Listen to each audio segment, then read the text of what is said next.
Voilà, alors cette vidéo, c'est pour lancer un appel à l'aide. Je vous explique. J'ai pris la décision jusqu'à maintenant de ne pas me faire vacciner volontairement contre le Covid-19.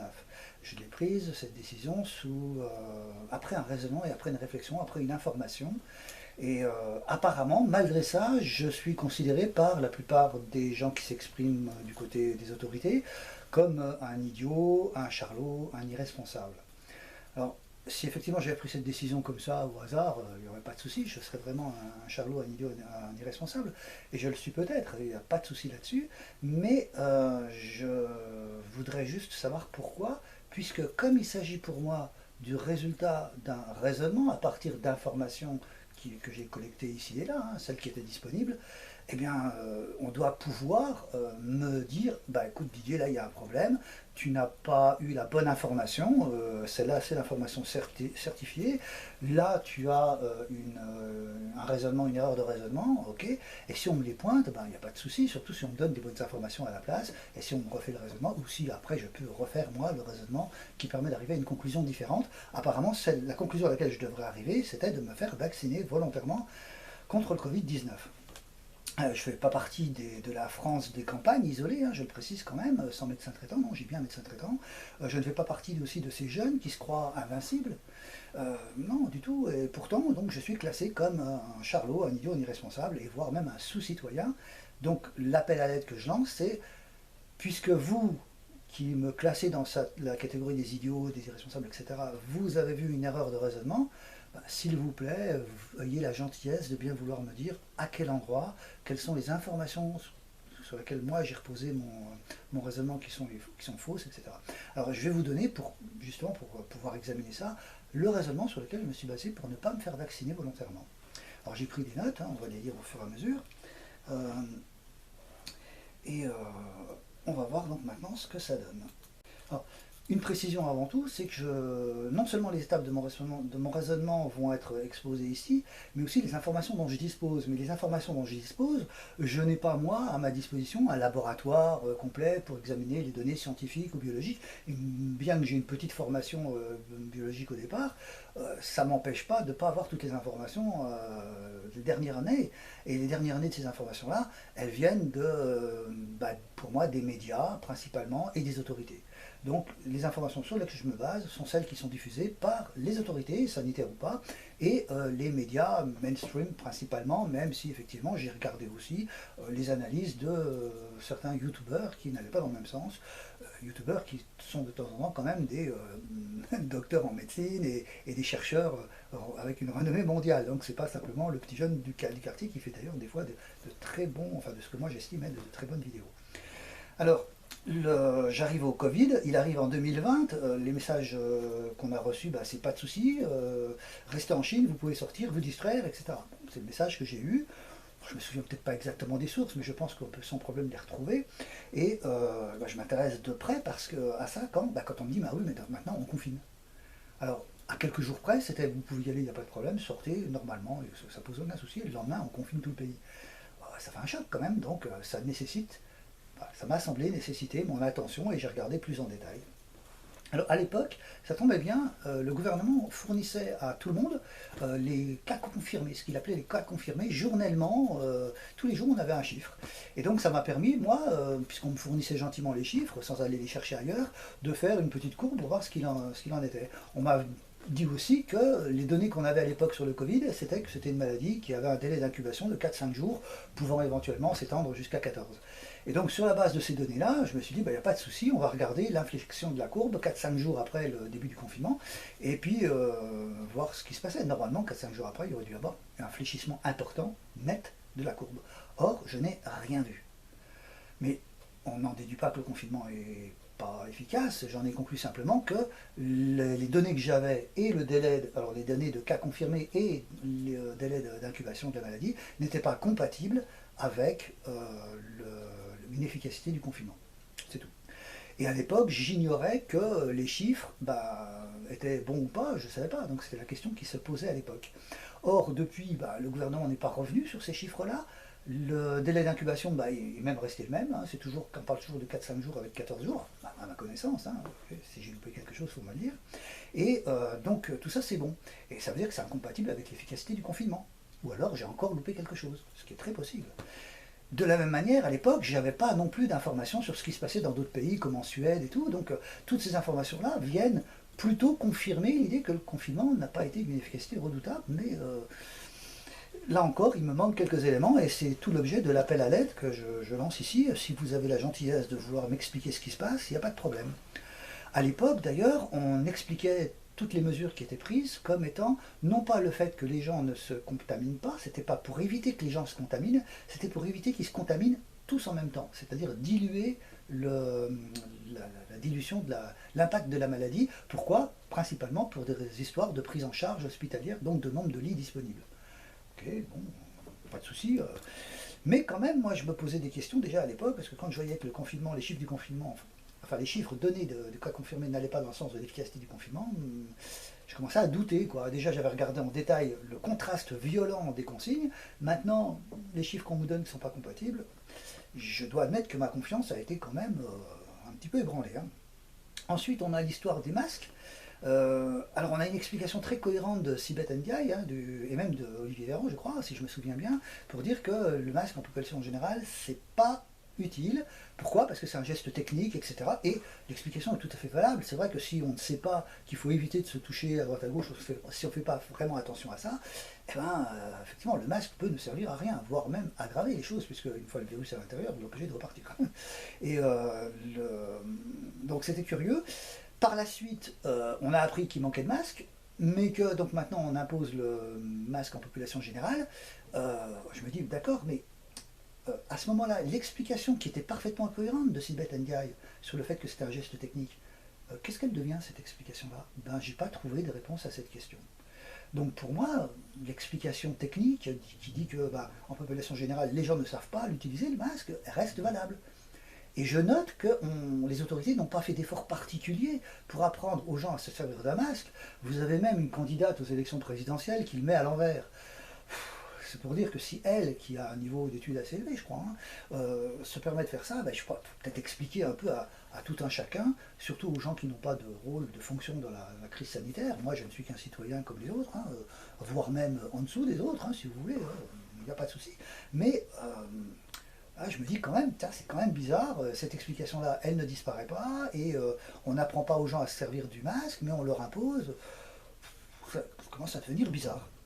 Alors j'ai noté encore d'autres éléments, je m'aperçois que les traitements sont interdits, comme la chloroquine, puis l'ivermectine, qu'on ne parle pas de la vitamine D officiellement, je crois que c'était même l'Institut Pasteur qui en avait parlé à un moment donné, enfin je me trompe peut-être de source, hein, comme je vous dis, je me place dans la situation non pas du scientifique, mais du citoyen lambda qui écoute à droite à gauche ce qui se passe, qui retient d'ailleurs pas forcément d'où vient l'information, mais qui a été touché par cette information-là. J'entends souvent des gens être traînés dans la boue, hein, des gens éminents comme Didier Raoult, Montagnier, prix Nobel quand même de médecine, des gens qui sont plus compétents que moi, ils sont traînés dans la boue. Je me dis c'est quand même bizarre. Alors il y a tous les médecins qui disent, enfin plus exactement, on dit sur les plateaux, tous les médecins sont d'accord pour, non pas tous, puisqu'il y avait déjà, on a parlé de Raoult, Montagnier, tout ça, etc. Il y a toute une série qui ne sont pas d'accord. Et puis si on fait le calcul, moi je vois bien les chiffres, j'ai assez l'habitude des chiffres pour me rendre compte que si je fais la liste de tous les gens qui interviennent sur les plateaux, les médecins, j'aurai pas 50 noms, hein. Et par contre, j'ai entendu parler du Doctoton qui a réuni 300 docteurs, ou enfin 200, entre 200 et 300, d'une tribune qui est signée par 2000 médecins qui demandaient l'autorisation de prescrire comme ils voulaient, donc d'utiliser des traitements. Entre 2000 et même 200 et 50 qui sont tous des médecins, je regrette, pour moi 50 ça reste 50, même s'ils s'expriment 10 000 fois, ça fait pas 50 fois 10 000, ça fait 50. Et une seule pétition à 2000 signatures, c'est 2000. C'est pas...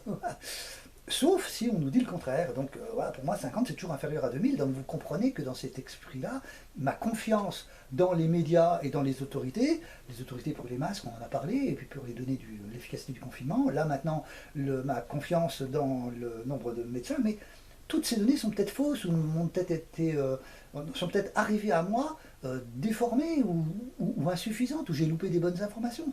Il n'y a aucun souci là-dessus. Et peut-être que je suis un idiot pour ne pas m'être informé au bon endroit. Oui, à là, je serais assez d'accord si on me dit.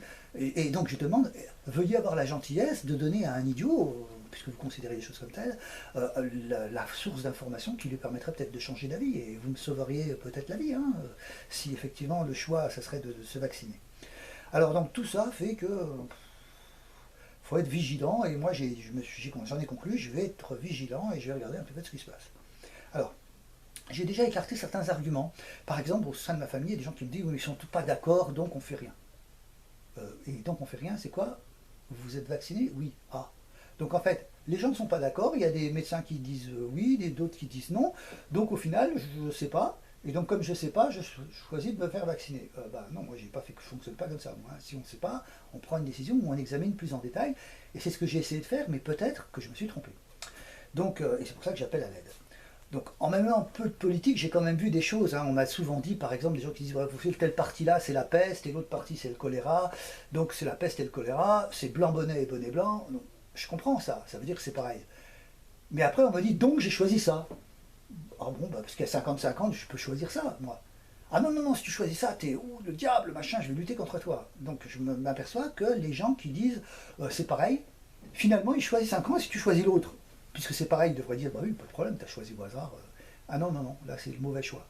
Donc je me rends compte aussi que l'argument du dire c'est bonnet blanc et blanc bonnet ou la peste et le choléra, parlant de peste et de choléra, passage, c'est d'actualité puisqu'il s'agit du Covid, mais non. En même temps, il faut quand même rappeler une chose, quand les gens ne sont pas d'accord, il faut examiner le détail des arguments.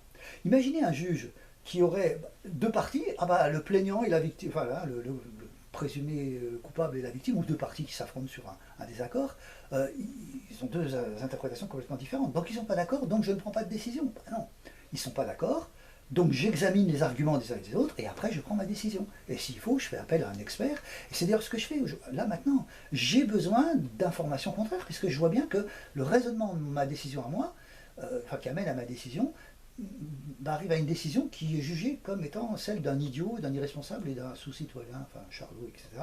Ok, il n'y a pas de problème, mais si vous avez la gentillesse de m'éclairer, donc je fais appel à tous ceux qui pourraient m'éclairer là-dessus, parce que moi j'ai été incapable de les chercher. Et j'ai pas les moyens d'un tribunal d'ordonner une expertise. Donc je fais un appel public, quoi. Si vous avez la gentillesse, n'hésitez pas, venez, vous serez les bienvenus. Et même si vous m'insultez d'abord, simplement, comme c'est difficile, si vous m'insultez d'abord, de lire la suite, n'oubliez pas de mettre quand même les arguments, de dire attendez, on vous insulte d'abord, mais après on lisez jusqu'au bout parce que je risque effectivement d'être un petit peu écœuré. C'est quand même pas facile hein, de lire des propos où on vous insulte en permanence, même si vous savez qu'après va commencer une série d'arguments qui va vous aider. Bon, ok. Il s'est trouvé que dans le cadre de recherche d'informations que je fais, j'ai avec une toute petite équipe très réduite, on a regardé un peu certains éléments qu'on pouvait nous traiter, notamment le traitement statistique de l'autorisation du vaccin Pfizer, qui avait été approuvé donc comme étant, enfin soi-disant prouvé comme étant efficace entre 90 et 97%, avec un seuil d'incertitude de 95%, de certitude donc de 95%, un intervalle de confiance comme on dit. Eh ben non, quand on a regardé là, et là c'est mon domaine, donc je dirais que si quelqu'un veut me démonter, il sera le bienvenu, hein. C'est pas parce que c'est mon domaine que je peux pas me tromper. Hein. Vous avez vu des scientifiques dont c'était le domaine qui se trompaient d'un côté ou de l'autre. Et pourquoi c'est votre domaine, monsieur? Alors pourquoi c'est mon domaine? Parce que justement on fait nous de l'enseignement, on a développé toute une série d'enseignements, de techniques d'enseignement des mathématiques, et donc dès que ça touche aux mathématiques, bah, c'est notre domaine. En l'occurrence, dans le cadre des sondages, on avait développé une étude pour savoir comment la théorie des sondages était enseignée. On s'est rendu compte qu'ils faisaient des erreurs monstrueuses. Et donc on a voulu, on a abordé le sujet comme ça, on a abordé aussi les tests statistiques, comme celui du Quileux, hein, c'est celui qui est le plus connu, et on s'est rendu compte que c'était... mais on s'est rendu compte aussi que tout le monde n'était pas mal informé, c'est-à-dire qu'il y a déjà plein de gens qui avaient tiré la sonnette d'alarme sur les tests en question. Mais ça c'est autre chose, juste pour répondre à la question, on avait donc acquis une certaine expérience. Compétence, ça ne veut rien dire, parce que ça voudrait dire qu'on ait raison. On ne sait pas si on a raison. C'est tout l'objet de la recherche scientifique, de confronter nos conclusions à quelqu'un d'autre et qui nous dise non, mais là c'est tout faux. Tout faux, pas de problème. Mais là, aujourd'hui, c'est nous qui disons, jusqu'à preuve du contraire, que ce qu'a fait Pfizer et l'agence européenne, c'est tout faux. C'est pas ça. Non. L'efficacité 95%, là, entre 90 et 93 et 97, c'est tout faux. Après, on a des arguments, il faut aller les regarder, vous pouvez les réfuter, il n'y a aucun souci, c'est bien. En tout cas, on voit ça. Donc qu'est-ce qu'on voit? On voit que Pfizer n'a pas fait les choses correctement, que l'agence européenne n'a pas fait les choses correctement, on se dit quand même que la confiance qu'on peut avoir dans le laboratoire d'abord et les autres institutions européennes après, bah, elle continue de prendre une claque. Hein. Maintenant, c'est peut-être simplement que j'ai des idées mal placées, peut-être. Tout à fait problème. Ceci dit, on apprend par la suite que Pfizer, c'est un multi-condamné. Je ne savais pas, moi, à l'époque. Je connaissais à peine le nom de Pfizer. Je ne sais même pas si je le connaissais vraiment, d'ailleurs. Et voilà, mais donc on voit quand même une erreur basique sur l'efficacité. Et puis une erreur basique, ça veut dire une erreur que même des gamins peuvent comprendre. Donc on se dit, attends, c'est gros. C'est pas une erreur subtile de dernière, hein, de calcul d'intégrale, et encore, ce serait pas forcément compliqué pour tout le monde, mais au moins pour... Mais là, quand on voit des adolescents, voire même des gamins, sont capables de comprendre que, bah non, ça se fait pas, ça. Bah oui, on a fait une vidéo sur le sujet, donc les gens peuvent s'y référer, et on mettra les liens vers ces vidéos-là à la suite de mon appel à l'aide. Voilà. Alors, j'ai bien entendu des réponses quand même, hein, des autorités sur en fait, tout ce qui a pu être bâclé dans les études, etc., c'est oui, mais il y avait urgence. Ok. Mais quand on regarde les choses, donc, les règles n'ont pas été respectées, mais jusqu'à quel point?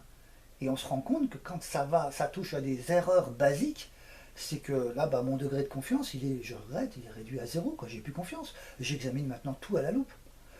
On me disait souvent la comparaison avec quand tu montes dans un avion, tu fais confiance au pilote. Bah oui, quand je monte dans un avion, je fais confiance au pilote. Je le vois même pas. Mais si je m'aperçois que le train d'atterrissage en montant, il est dégonflé, je le signale à l'hôtesse. Si elle me dit, mais non, pas de problème, on le sait, on va régler, problème réglé. Mais si je m'aperçois qu'il y a déjà des gens qui descendent, que le problème n'est pas réglé, qu'on a vu le pilote sortir du cockpit ivre-mort, en titubant, en chantant tout et n'importe quoi et en indiquant qu'il va faire un looping, j'ai beau me dire que je ne suis pas pilote, faire un looping avec un 747, je regrette, mais c'est mes compétences qui primeront, et je dirais je descends de l'avion. Voilà. Et les autres diront non, on peut faire un looping avec un 747 s'ils veulent, parce qu'ils ne sont pas pilotes, donc ils pensent qu'ils ne savent pas si ça peut se faire ou pas. Et d'ailleurs, j'ignore si ça peut se faire ou pas. Je dis simplement que ça me fera peur, et donc je descendrai. Voilà. Et puis en plus, ivrement, d'un autre côté, il a peut-être plus de chances de le réussir s'il est ivre. Alors, je continue mes examens de choses que, à un moment donné, on a dû se prononcer sur le côté balance bénéfice-risque, la fameuse balance bénéfice-risque sur un plan scientifique. Or, la balance bénéfice-risque, on a essayé de la calculer et on s'est vite rendu compte, mais même avant le début du commencement du calcul, que ça ne pourrait pas se faire. En effet, pour les vaccins à ARN messager, c'est une technologie nouvelle sur laquelle on n'a pas le recul d'utilisation sur l'humanité à une échelle un peu importante, donc on n'a pas de recul important là-dessus. Et les arguments qu'on entend aujourd'hui en disant oui mais 1 milliard de doses, donc on a, ou 11 milliards de doses, on a du recul, on a 11 milliards d'années, ou enfin je ne sais pas trop ce qui a été dit, non c'est n'importe quoi. Je crois qu'il y a même un jeune youtubeur, on en parlait tout à l'heure, qui soulignait que non, quand vous voulez faire un gamin, il faut 9 mois. Et c'est pas parce que vous mettez plein de femmes enceintes au départ que vous aurez votre bébé en 1 mois. C'est pas vrai, il faudra un minimum. Alors tout fonctionne pas comme ça, mais c'est pour dire que c'est pas aussi simple que le fait de dire on a 11 milliards de doses, donc ça y est, on a le recul. Non, bien sûr que non. Donc on n'a pas de recul là-dessus, sur une technologie qui est nouvelle. Donc on ne peut pas dire, on donne un nom à ce truc-là, on l'appelle aliment, donc on sait que sur les aliments, il n'y a pas trop de recul, de problème avec les aliments, donc il n'y aura pas de problème avec cela. Non, ça dépend de l'étiquette. Si on l'appelle médicament, donc on va prendre tous les médicaments, si on l'appelle vaccin, c'est complètement une autre technologie. Vous l'appelez ce que vous voulez, c'est un médicament, c'est un aliment, c'est un vaccin, c'est ce que vous voulez au niveau du nom, mais au niveau de la technologie, elle est nouvelle et on ne la connaît pas. Donc pour moi, c'était ça. Mais peut-être que je me trompe, peut-être qu'il faut revenir à quelque chose, peut-être qu'il y a une technologie qui a déjà été utilisée des dizaines de fois, que j'ai loupé, on en a peut-être parlé quelque part, mais moi je ne l'ai pas vu, on m'en a pas parlé. Okay. Pareil, je vois bien que dans les milieux mainstream, on ne parle pas beaucoup des effets secondaires. Or, sur Internet, et j'ai dit que je me renseignais aussi un petit peu sur les réseaux sociaux, on voit plein d'effets secondaires apparaître. Et quand on regarde les données officielles, on voit bien que le nombre d'effets secondaires est bien indiqué. Et que le nombre d'effets secondaires pour les vaccins, la source, je crois que c'est quand même l'OMS, qui dit que le nombre de vaccins, d'effets secondaires est très important, même colossal. Sauf que bien sûr, il faut ramener ça, j'ai bien examiné les choses, il faut ramener ça au nombre d'injections qui ont été faites. Si on a injecté que 10 vaccins jusqu'à maintenant, en tout vaccin confondu, et qu'on a eu un effet secondaire, pour 10 vaccins ici, il faut comparer avec 10 vaccins maintenant, 10 injections maintenant. Donc on est d'accord. Et si on en a fait 20 et qu'on a 2 fois plus, c'est qu'on a le même nombre d'effets secondaires. Rapport du nombre d'injections. Il y avait juste le nombre d'effets secondaires. Donc effectivement, on ne peut rien en faire. Et les années. Et les années, pareil, c'est sûr, on estime par exemple sur certains vaccins, c'était tant d'effets secondaires sur 40 ans ou sur 50 ans, des années, je crois que ça remontait à 1968, de mémoire, je peux me tromper. Hein. Et en tout cas, voilà le message que j'ai eu, mais je suis capable de comprendre que en 1968, on n'avait peut-être pas le même système de pharmacovigilance qu'aujourd'hui. Il était peut-être moins efficace. Ouais. D'un autre côté, je peux aussi comprendre qu'aujourd'hui, le système pharmacovigilance, surtout quand je vois l'implication politique et scientifique qui se mêlent, que même au niveau des administrations chargées, l'Agence européenne du médicament par exemple, hein, chargée de la pharmacovigilance, pardon, ça peut être l'effet inverse, il peut très bien y avoir une sous-estimation. Et le pire, c'est que cette sous-estimation-là est affichée est déclarée par les gens qui s'expriment devant le Sénat. Vous voyez, j'ai quand même été jusque-là pour m'informer. Donc je ne suis pas quelqu'un qui s'informe uniquement en écoutant la radio sur RTL quand je prends ma voiture. Non, non, du tout. Je vais regarder même des auditions devant le Sénat. Et malgré ça, il y a des informations qui sont pas exploitables telles quelles, mais qui sont...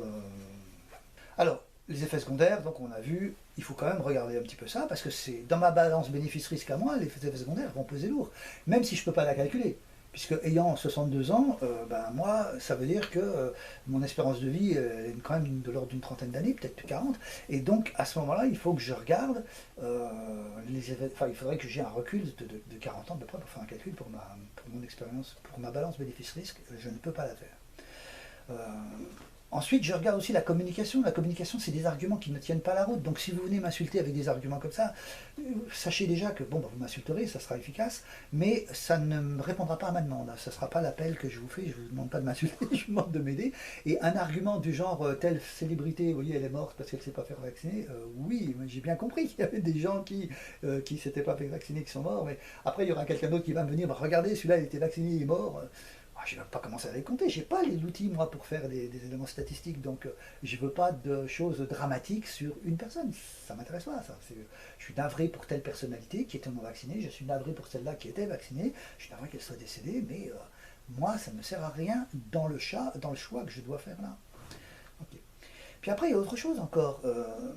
J'entends bien qu'on ne parle pas beaucoup du problème de l'hôpital. On dit les gens sont des criminels, des irresponsables parce qu'ils prennent la place dans les hôpitaux de gens qui pourraient être hospitalisés. Mais je pensais que naïvement, on peut me détromper, qu'avec mes impôts, il y avait de quoi faire pour mes impôts, et puis c'est de tout le monde, hein, okay, il y avait de quoi faire pour mettre un nombre de lits d'hôpitaux suffisant. D'autant plus qu'en principe, on en a même moins qu'en Allemagne, donc on n'est pas sous-développé. Il y a peut-être moins de lits, mais bon. J'observe quand même que dans les milieux mainstream, dans les médias mainstream, etc., on ne parle pas beaucoup du problème de l'hôpital. Or, il me semblait que je suis peut-être un irresponsable parce que je risque de prendre la place de quelqu'un qui est vacciné quand je suis moi-même hospitalisé pour le Covid, mais le problème qui se passe, c'est que je pensais qu'on avait quand même suffisamment de lits et que les impôts qu'on paye tous permettent d'être équipés en hôpitaux et en lits d'hôpitaux, en personnel, suffisamment à hauteur de la population de notre pays, quand on voit qu'on en a moins qu'en Allemagne.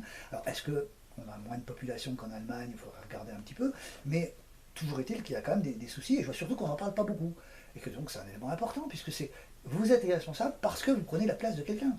Si on peut me soigner comme on peut soigner les autres, je ne suis plus un irresponsable, me semble-t-il, à moins qu'il y ait autre chose qui m'échappe, il faudrait voir. En tout cas sur cet aspect-là.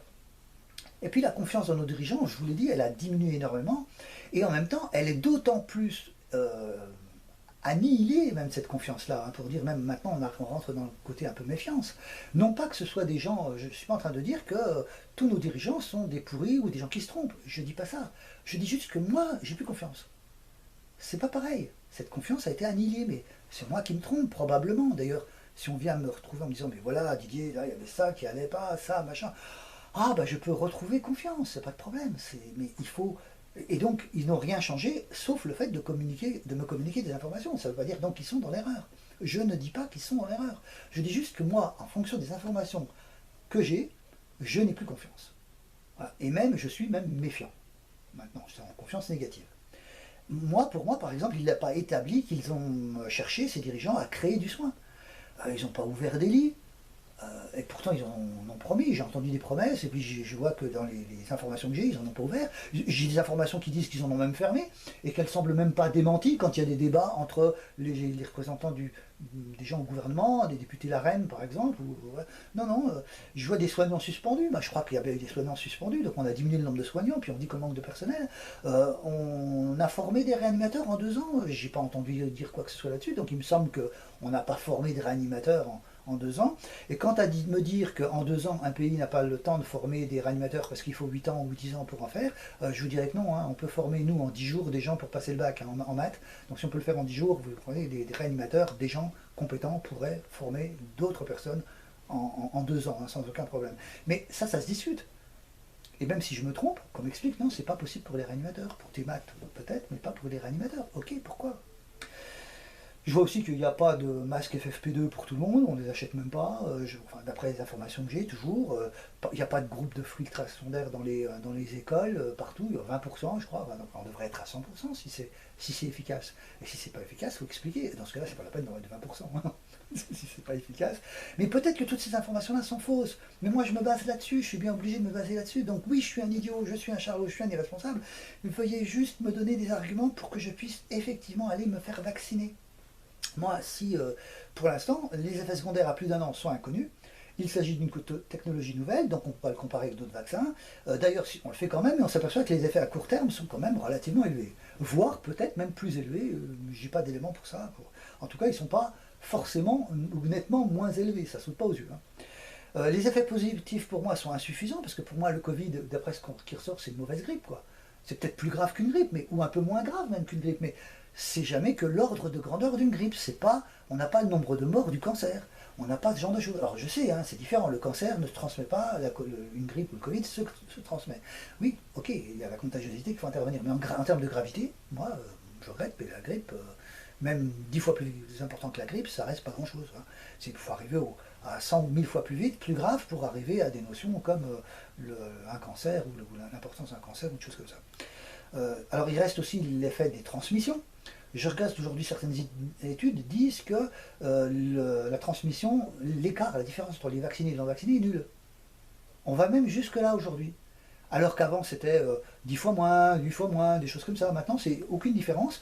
Et il y en a même qui commencent à nous expliquer que, à partir d'une explication technique qui tient la route, hein, les anticorps facilitants, donc il y a même une explication possible pour expliquer ce phénomène-là. Hein. Ça veut dire que c'est pas seulement un truc observé, c'est quelque chose qui pourrait avoir une explication technique. C'est quand même pas mal, hein. Ça veut dire que déjà ça prend une certaine force, ça ne veut pas dire qu'elle est vraie, ça veut dire que, attention, il est même possible que les vaccinés contaminent, ce soit eux qui contaminent plus que les non vaccinés. Auquel cas, il faudra m'expliquer pourquoi je suis un irresponsable, moi non vacciné, pour la transmission, si en fait, une fois que je serai vacciné, je pourrais encore mieux transmettre la maladie. En fait, la responsabilité, c'est qu'il faut transmettre, c'est ça qui est bien, et que donc je suis un irresponsable si je ne transmets pas. Je ne sais pas jusqu'où on va dans cette histoire-là, mais il faut me l'expliquer. Parce que vous vous rendez compte que, tel que je viens de vous le dire, en fonction des informations que j'ai, ça paraît. C'est pareil. Il n'y a pas d'idiots dans l'histoire, mais s'il y a des idiots, je ne pense pas que je me mettrai moi l'étiquette idiot, quoi. Pas sur la base de ces éléments-là. Mais maintenant, si on me dit que le but c'est de contaminer tout le monde et que donc, c'est autre chose. Et dans ce cas-là, oui, effectivement, je reconnaîtrais, je suis un idiot parce que moi, j'ai pas envie de contaminer les autres, effectivement. Et en plus, on me parle maintenant de rappels tous les 2 mois, 3 mois, 4 mois, enfin ça diminue en fait, c'est plutôt 4 mois, 3 mois, 2 mois, donc je me dis, attends, on va où là?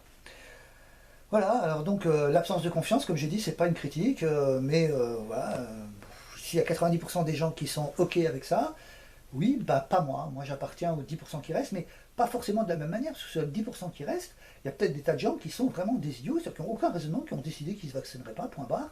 Non, moi je ne fais pas partie de la partie là, je fais partie des 10% parce que je ne me vaccine pas, mais je fais partie de ceux qui disent non, non, venez me dire, m'expliquer pourquoi, et non seulement je me vaccine, mais en même temps je vais pouvoir dire à une bonne dizaine de personnes autour de moi qui ne sont pas vaccinées, d'aller se faire vacciner parce que là j'aurais compris le raisonnement complet et je pourrais leur expliquer pourquoi et je pourrais engager ma responsabilité puisque conseiller à quelqu'un d'aller se vacciner c'est engager sa responsabilité au moins morale. Bah oui, moi j'ai J'ai une morale, c'est dommage, mais j'en ai une. Pas la même que tout le monde, mais j'en ai une. Et donc, dans ma morale à moi, on ne va pas conseiller de se faire vacciner ou de ne pas se faire vacciner. C'est pour ça qu'il n'y a aucun conseil là-dedans, dans cette vidéo-là. Hein, surtout pas. Prenez bien ça comme un appel à l'aide et non pas comme une défense d'un point de vue de mon raisonnement. Non, mon raisonnement, il est peut-être complètement pourri, il est peut-être basé sur des informations complètement à côté de la plaque. Donc, c'est juste un raisonnement avec une conclusion que je présente même pas aux autres pour dire allez-y, regardez pour la généraliser si elle est bonne. Non, non. Si elle est bonne, si vous voulez la diffuser, diffusez-la. Et si elle n'est pas bonne, dites-moi simplement pourquoi elle n'est pas bonne, et puis comme ça, moi je pourrais en faire voir un petit peu ce qu'il en est et changer d'avis sur la vaccination. Alors je regarde un peu ce qu'il en est, qu'est-ce que j'ai pris comme note. Ah oui, il y a quand même un autre souci, c'est l'histoire de la vaccination totale de la population. On s'oriente aujourd'hui vers une vaccination totale, soit obligatoire, réellement obligatoire. Je rappelle qu'obligatoire, elle l'est déjà. Puisque pour moi, obligatoire, c'est quoi? C'est une vaccination réellement obligatoire, c'est quand on prend les gens, on leur injecte de force. Voilà. Pour moi, n'est pas une obligation, n'est pas une... Ou c'est déjà obligatoire, ou c'est pas déjà obligatoire, quand on dit aux gens, si vous ne vous vaccinez pas, vous aurez telle sanction. Comme par exemple le fait de ne pas prendre le transport en commun. Ou vous aurez telle sanction, une amende. Ou vous aurez telle sanction, une peine de prison. Pour moi, tout ça, c'est pareil. C'est une sanction, mais on ne vous l'injecte pas de force. Vous allez en prison, mais vous restez non vacciné. C'est pas l'injection de force. Mais c'est quand même une injection que moi j'estime obligatoire, parce que dans la société actuelle, on vous oblige à avoir le permis si vous voulez conduire, mais on vous met en prison si vous l'avez fait sans, mais on ne vous oblige pas à passer le permis. Là, ça serait... vous voyez la distinction entre obligation et pas obligation. Donc pour moi, on est déjà dans le cadre de ce qu'on appelle habituellement obligation. Voilà. Donc si on est déjà dans une vaccination obligatoire, c'est pour que tout le monde soit vacciné. Mais si tout le monde est vacciné, la question qui se pose, et que j'ai entendu que 2 fois, est posée par des non-spécialistes. Mais j'ai loupé des messages. Hein. Pour moi, c'était quelqu'un qui interrogeait, je crois que c'était sur Sud Radio, qui interrogeait, qui posait une question et qui relevait un point, puis l'autre, c'était je ne sais plus qui, je crois que c'était un chercheur quand même, qui posait la question de dire, mais si on vaccine tout le monde, et si, comme on n'a pas de balance bénéfice-risque, on ne sait pas ce qui va se passer dans 2 ans, toute la population décède, ben on a tué l'humanité. Pourquoi? Pour se protéger du Covid. Je dirais même si on s'était protégé de Ebola ou de la peste noire qui aurait pu anéantir les 3/4 de la population mondiale, au passage même la peste c'était pas les 3/4, mais imaginons une future épidémie, on prend le risque de tuer toute la population avec une probabilité inconnue, on ne peut pas la calculer, donc on ne sait pas. On peut supposer et espérer qu'elle soit très faible. Ok. On peut supposer, espérer. Moi, je fais de la science, donc moi, il faudra me venir avec des éléments scientifiques. Donc pour ça, il faut que j'ai des informations là-dessus. Donc je dis, voilà, si vous voulez vacciner toute la population, vous allez flinguer tout le monde. Et ça me paraît extrêmement dangereux, non pas pour une personne individuelle, pas pour moi, pas pour... pour moi, ça sera dangereux, parce que si vous me tuez, voilà, ça c'est clair. Mais ce qui sera dangereux, c'est pour toute la population. Et s'il y a une raison valable de prendre un risque pareil, là encore, je ne l'ai pas capté. Parce que pour moi, là, il y a un danger grave. J'irai même plus loin, c'est moi qui peux effectivement représenter un irresponsable et un danger pour la société, parce que je serai en train d'affirmer haut et fort demain, ou pas aujourd'hui, hein, haut et fort demain, que mon raisonnement est valable, que la vaccination complète de la population est une ânerie monumentale, même une ânerie dangereuse pour l'humanité, et il convient donc à l'humanité de se débarrasser d'une manière ou d'une autre de tous ceux qui prônent la vaccination obligatoire. À moins que, dans la vaccination obligatoire, il y a l'idée que, attention, obligatoire pour tout le monde, sauf pour une partie de gens. Ah, alors, soit des gens qui sont peut-être au pouvoir ou n'importe où, des resquilleurs, ça voudrait dire qu'en fait, on mise sur les resquilleurs, que ce soit ceux qui vont décider ou que ce soit ceux qui auront triché, pour sauvegarder l'humanité s'il y a un problème grave. Ouais, je suis un irresponsable si je dénonce ça. Ouais, peut-être. Ok, pourquoi pas. Enfin, en tout cas, ça se discute, mais on n'en est pas là. Pour l'instant, pour moi, la vaccination obligatoire, j'en arrive à la conclusion que, bah non, il faut au moins des gens... Alors, vous avez vacciné 90% de la population, oui, stop, c'est bien. Gardez les 10% qui restent. Les 5% qui restent, peut-être. Sauf si on me dit que non, il faut vraiment vacciner tout le monde. Ah, ben, venez avec des arguments, je serai le premier à les examiner en détail, mais comme je vous dis, des arguments qui ne soient pas des éléments affectifs du genre, oh, regardez, vous avez vu celui-là, il est mort du Covid, quelle horreur. Bah oui, quelle horreur, oui, je suis d'accord. Vous pouvez faire la même chose avec le cancer, hein, peut-être même plus facilement. Donc moi, je parle que de science. Je veux simplement des éléments scientifiques. Et je ne suis pas quelqu'un d'ailleurs qui n'a pas été regarder ce que c'est que l'ARN messager. L'ARN messager, j'en avais entendu parler dans mes études, donc je savais déjà bien avant le commun des mortels, puisque maintenant tout le monde a entendu parler au moins une fois d'ARN messager, même si tout le monde ne sait pas ce que c'est. Ceci dit, le fait de savoir ce que c'est, plus en détail, de même être capable de faire un cours sur la synthèse des protéines avec l'ADN, etc., ça ne m'avance pas beaucoup pour me prononcer sur le vaccin de Pfizer, par exemple. Hein. Non, c'est pas, non, ça m'aide pas beaucoup. Euh, alors, qu'est-ce que je regarde? Je regarde simplement mes notes, toujours. Ouais, et donc je veux juste mettre effectivement en corollaire que nous, on a des informations. J'ai regardé les mises à jour, hein, j'ai fait une mise à jour des informations biologiques que j'avais sur la biologie, sur l'immunologie plus exactement, et on se rend compte qu'on a aujourd'hui effectivement, notamment avec le développement des connaissances en biologie moléculaire, aujourd'hui on peut vous donner la structure exacte d'un anticorps. À l'époque de mes études, je ne sais même pas si à cette époque-là on savait que ça avait la forme d'un Y. Je crois que oui quand même, mais c'était pas sûr. Donc pour vous dire, pour vous expliquer ce qu'il y avait dans le Y, peut-être pas. Donc aujourd'hui on a des informations beaucoup plus profondes, et même ça évoque une question, c'est pourquoi avec un tel niveau de connaissance, on n'arrive pas, aujourd'hui on n'a pas solutionné les maladies auto-immunes par exemple, comme la sclérose en plaques. Pourquoi est-ce que c'est pas réglé? On est vraiment tout près, quoi, je veux dire. Et l'ARN messager, la technique d'ARN messager, permet effectivement des tas de choses. Hein. C'est une possibilité d'avenir.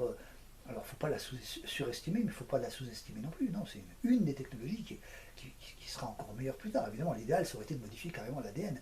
Avec ça, on commence à jouer aux apprentis sorciers, mais on peut commencer à étudier les effets, au moins en laboratoire, pour voir ce qu'il en donne. Laboratoire sans fuite, hein, de préférence, si je peux faire un peu d'humour, dans la situation qui est quand même dramatique. Alors, je dirais ici, j'ai noté que, attention à ne pas confondre le niveau des connaissances acquises et le fonctionnement de la science.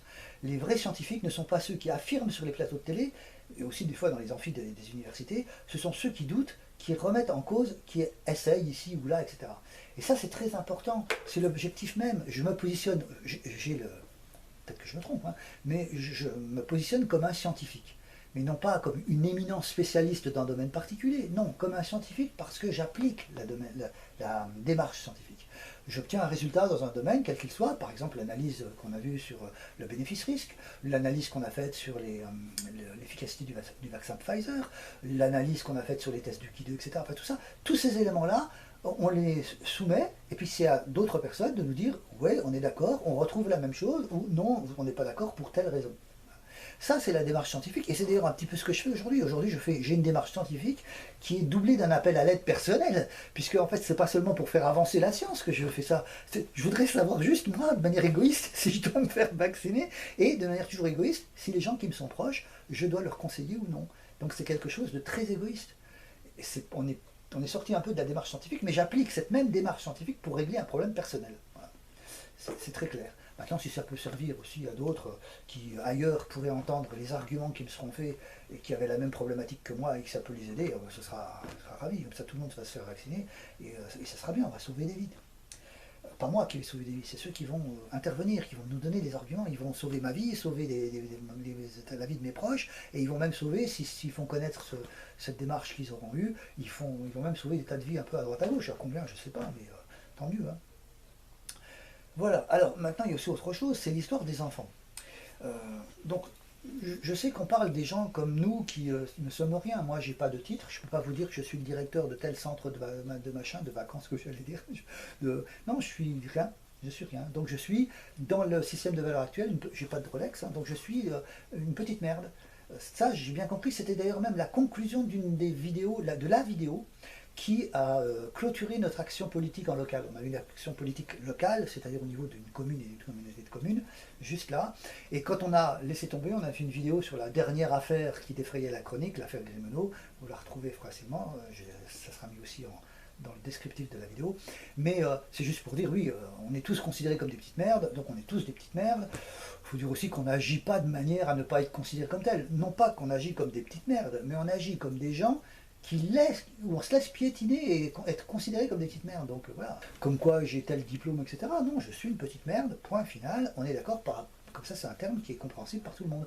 Ça ne veut pas dire que moi je me considère comme une petite merde. Ça veut dire, attention, vous voulez un titre, si je me mets directeur de machin avec tel diplôme, ça ne veut pas dire que moi je considère que j'ai le diplôme, que je vaux le diplôme là. Le diplôme là, c'est quelqu'un qui me l'a donné. Donc on me donne ce diplôme, et je dis, voilà, lui me considère comme ayant un diplôme. Voilà. Et moi, je ne me considère pas comme ayant le diplôme. Moi, je sais ce que j'ai comme information et c'est tout. Donc, tout ça pour dire que cette vidéo, elle est réellement scientifique, même dans la démarche actuelle. Alors, je crois que j'ai pris une dernière, Les enfants. dernier exemple. Les Voilà. enfants. Les enfants, ah oui, je voudrais parler des enfants.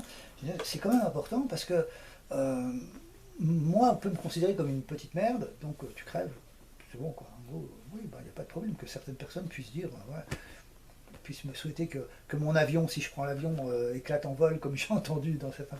Pas de problème. Je dis, mais le problème, c'est que, question que je me pose, c'est vous faites ça pour vos gamins aussi?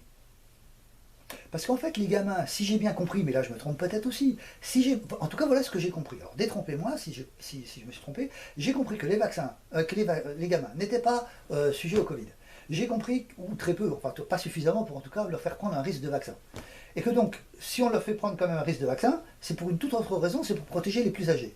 Des gens comme moi par exemple, ou encore plus âgés, qui sont ceux qui sont au gouvernement, parce qu'il y a quand même beaucoup plus de gens qui ont l'âge que j'ai que des gens plus jeunes. Il y en a quand même, Emmanuel Macron est beaucoup plus jeune que moi. Donc, ok, on vaccine les gamins, on leur fait prendre un risque pour. Je dirais que c'est une société quand même particulière, parce qu'il n'y a pas si longtemps que ça, je lisais, moi, dans un... Je m'en suis servi d'ailleurs pour le livre 2024, pour écrire 2024. Je me rappelle qu'il n'y a pas si longtemps que ça, dans une revue médicale, je crois, de cardiologie, me semble-t-il, il y avait des gens qui s'offensaient même, ou qui étaient scandalisés par le fait qu'à une certaine époque, des gens étaient capables de mettre leurs gamins dans le volcan pour calmer le volcan.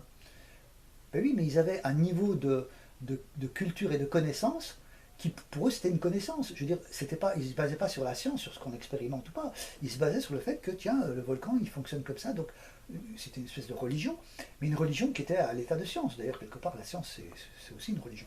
Et donc, on faisait ça et on s'offensait de ce genre de choses. Alors que l'efficacité des gamins dans le volcan prouvée pour le fait qu'après, ah bah tu vois, il se calme après. Bah oui, mais le volcan, à un moment donné, il se calme après.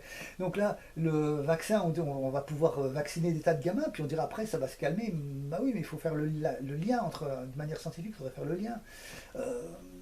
En tout cas, ça correspond quand même à prendre des gamins. Il a dit, voilà, on va sauver la communauté comme ça avec les gamins là, en gros, ceux qui vont, tout le monde va subir le vaccin et tous les gamins subissent le masque, mais seulement quelques-uns vont y laisser leur peau, leur santé, parce que qu'ils meurent du vaccin ou pas, ou qu'ils soient simplement une myocardite à vide par exemple, on vit avec, je suis d'accord, mais est-ce que vraiment on doit faire ça à nos gamins? C'est incompatible avec certaines valeurs qu'on peut remettre sur le tapis, je dis pas le contraire, comme l'histoire des femmes et des enfants d'abord dans la marine. On va dire pourquoi? Pourquoi? C'était pour sauvegarder les enfants et les femmes qui allaient avec pour les enfants, qui pouvaient donc continuer d'élever les enfants. Je crois que c'était une histoire de survie de l'humanité. C'était plutôt un genre de valeur qui était défendu là. Parce que sinon, pourquoi est-ce que dans un naufrage, il y aurait les gamins, est-ce que la vie d'un gamin vaut plus ou moins que la vie d'un adulte?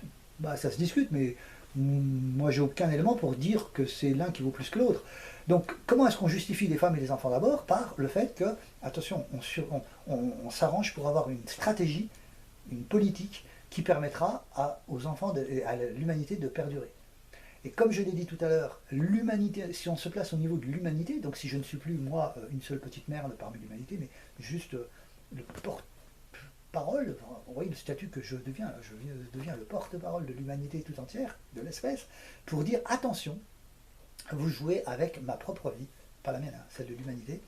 Et l'histoire de les femmes et les enfants d'abord, c'était bien. Même si vous avez à cause de ça plus de morts, c'est pas grave.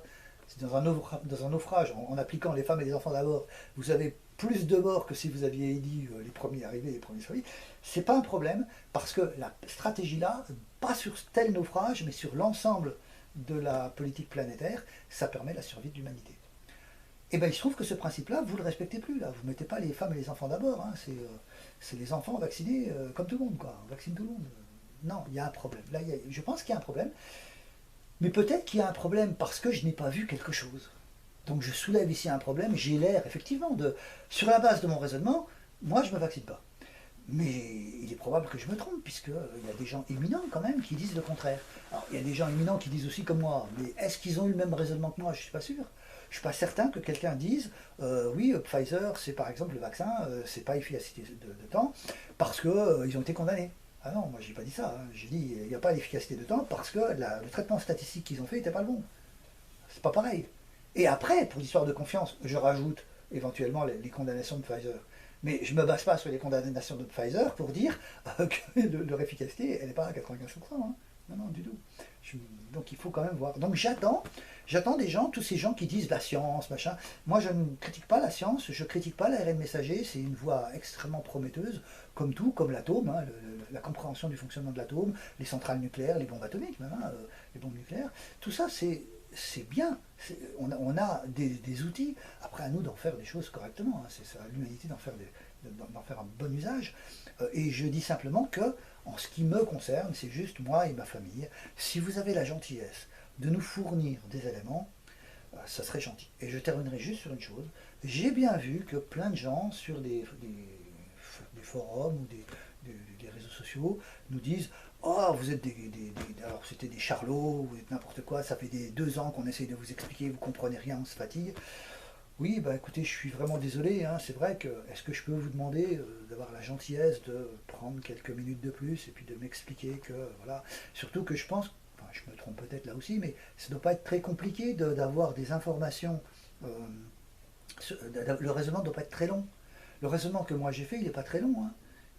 Je vous ai parlé de plein de choses, mais le raisonnement lui-même, il n'est pas très long. Donc on doit pouvoir démonter ça, ça, ça et ça.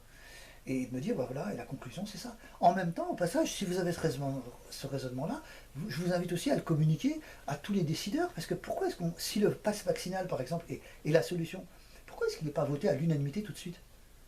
Ça veut dire qu'il y a des gens qui font de la résistance. Alors, peut-être qu'avec des portions de mon raisonnement, hein, mais peut-être que dans ce que vous allez me produire, peut-être qu'il y a quelque chose qui permettra de vaincre les quelques réticences que j'ignore, je ne sais pas lesquelles, qui pourraient avoir. Donc ça peut servir à tout le monde, vous voyez, pas seulement à moi, pas seulement sur 10 personnes, pas seulement au charlot que je suis, à qui vous essayez d'expliquer, enfin, ou à d'autres comme moi, parce qu'en fait à moi non, vous ne m'avez pas expliqué à moi. Mais même si parce que j'ai peut-être pas lu les endroits sur lesquels vous disiez, ça fait 2 ans qu'on vous explique, bah, j'ai pas vu les 2 ans, moi j'ai vu le moment où on vous dit ça fait 2 ans qu'on vous explique, mais pas les 2 années avant. Donc en tout cas, tout ça, ça peut servir à énormément de monde.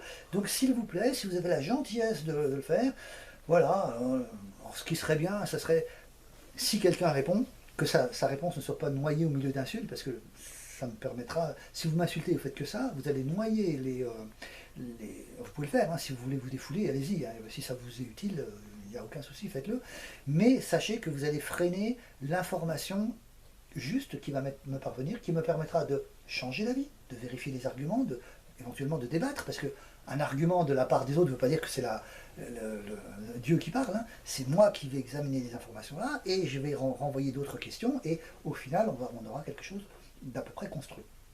Et une fois que ça c'est fait, eh ben, ça pourrait être transmis à tout un chacun, si les autres veulent bien l'écouter, hein, chacun fait ce qu'il veut. En tout cas, moi, ça m'aidera, donc c'est vraiment un message personnel que je lance là. Aidez-nous, moi et les quelques personnes qui sont autour. Je suis d'accord, on est tous des petites merdes, moi, mais les autres aussi, forcément, puisqu'ils sont dans l'entourage d'une petite merde. Mais rappelez-vous que, essayez de ne pas noyer, si vous avez des informations techniques, d'essayer de vous arranger pour que ce soit en début de message. Mettez des insultes après. Voilà. Donc ça, c'est le message que je vous donne, et puis je vous remercie de m'avoir écouté jusqu'au bout. C'était assez long, mais je crois que la situation, la gravité de la situation, pour moi, le justifie, et pour vous, je ne sais pas. Voilà, merci à vous. Bonne soirée.